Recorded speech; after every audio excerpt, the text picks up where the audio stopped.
Et bienvenue pour une nouvelle caisse à Fabrice. Tiens, il revient à l'employeur, à l'envoyeur. Alors, qu'est-ce qu'on a reçu aujourd'hui?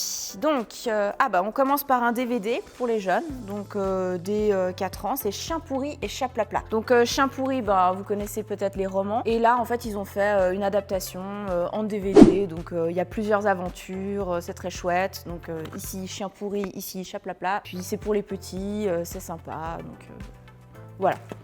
Sento, l'art des bains japonais. Donc ça c'est un documentaire qui est chez les adultes et ça parle en fait vraiment des bains au Japon.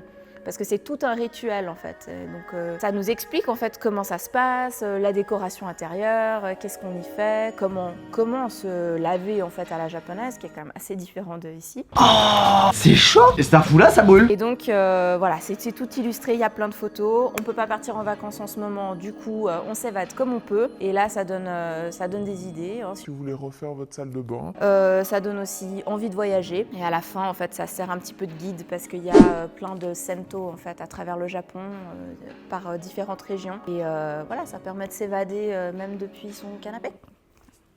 Un jour je te mangerai. C'est un roman ado qui parle d'un sujet assez lourd qui est l'anorexie. Donc le personnage principal s'appelle Alexia. Elle se trouve moche, grosse, enfin vraiment la totale. Et sa petite sœur Chloé, elle comprend pas trop. Elle est là, mais qu'est-ce qui se passe avec ma sœur? Elle est jolie, elle est pas grosse, etc. En fait, on voit la maladie d'Alexia qui est anorexique à travers les yeux de sa petite sœur et de leur relation qui est vraiment catastrophique en fait. Où Alexia en veut à sa sœur qui peut manger sans prendre du poids. On est vraiment dans une situation de crise dans une famille et puis c'est comment est-ce que ça se gère et la relation entre les sœurs. Donc, à lire. On passe sur du lourd, donc Histoire illustrée du diable. Pour ceux que ça intéresse. Donc c'est une iconographie du diable à travers la peinture, à travers tous les arts en fait. Depuis quand? Tiens, c'est une bonne question ça, je sais pas, mais depuis la nuit des temps j'imagine. Comme si c'était écrit depuis la nuit des temps. Donc, on a des photos de festivals, des déguisements, des iconographies, des gravures, tout pour se faire peur ou juste pour connaître un peu plus le sujet. Donc si jamais, à découvrir. Il fait quand même 378 pages.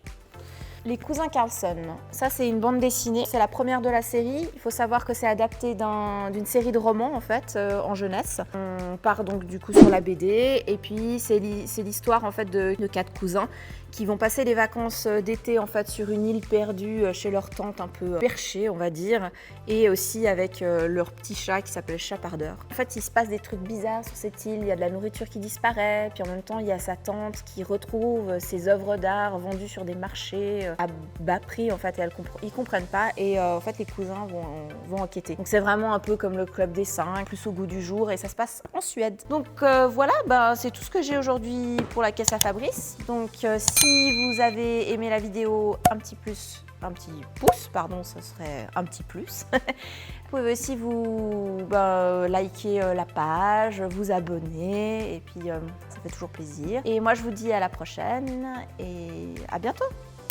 Voilà.